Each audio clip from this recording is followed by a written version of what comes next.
అని ఈ రాశి వారికి షిరిడి సాయిబాబా వచ్చిండండి, సాత్విక దేవుడు కరెక్ట్ షిరిడి సాయిబాబా వచ్చిండు. మీనరాశి వారికి జాతకానికి చూడాలంటే మాత్రం ముఖ్యంగా మాత్రం గురుగ్రహ జాతకం అండి మీనరాశి వారిది.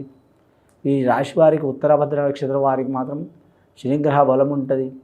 అలాగే మాత్రం రేవతి నక్షత్రం వారికి సూర్యమహారదశ ఉంటుంది. కానీ ఈ రాశి వారికి ఎల్నాటి శని ప్రభావం చాలా వరకు విపరీతమైన పరిణామాలు ఉంటాయండి. ప్రాణాపాయ యోగాలు ఉంటాయి. ఆకస్మికంగా ప్రమాదాలు జరిగే అవకాశం ఉంటుంది. వాహనం నుంచి కానీ, కరెంటు నుంచి కానీ, నీటి నుంచి కానీ. చెడు అనేది ఏ రకంగా వస్తుందో మనం చెప్పలేమండి. ఏదో రకంగా చెడు వస్తూనే ఉంటుంది. వీరి జాతకానికి మాత్రం మహామృత్యుంజయ హోమం చేపించుకోవడం చాలా వరకు మంచిదండి. మీనరాశి వారు మహామృత్యుంజయ హోమం చేపించుకుంటే ఆకస్మిక ప్రమాదాలు రావు.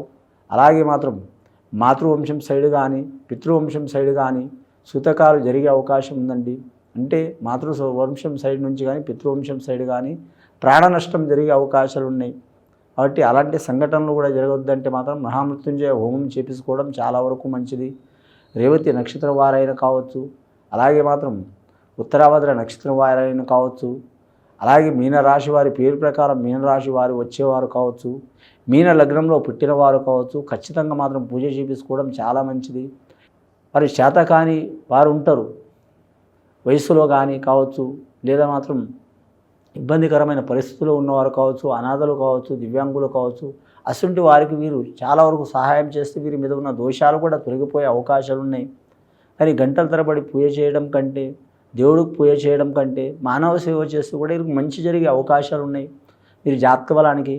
అలాగే ఈ రాశి వారికి గ్రహణ శక్తి చాలా ఉంటుందండి, ఆలోచన శక్తి చాలా ఉంటుంది. తొందరపాటు నిర్ణయాలు తీసుకోరు. ఏదైనా 1కి 4 సార్లు ఆలోచన చేసి నిర్ణయం తీసుకునే అవకాశం ఉంటుంది. ఎంతమంది ఒత్తిడి చేసినా తొందరపడే గుణం ఉండదు వీరి జాతకం. కోపం సహజంగా రాదు, వస్తే వచ్చిందనుకో కనీసం కొన్ని రోజులన్నా ఉంటుంది, కొన్ని గంటలన్నా ఉంటుంది, అసలు కోపం వస్తుంది.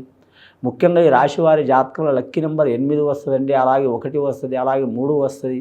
వీరి జాతకానికి శనివారం, గురువారం, ఆదివారం చాలా వరకు మంచిది. ఆయన కెంపు నవరత్నాలు కెంపు ధరించడం చాలా వరకు మంచిది.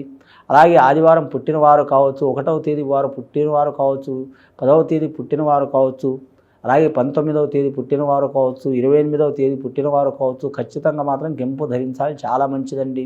ఇది విని చూసి ఆచరించే వారికి మంచి ఫలితాలు కలుగుతాయండి. శుభం భూయత్.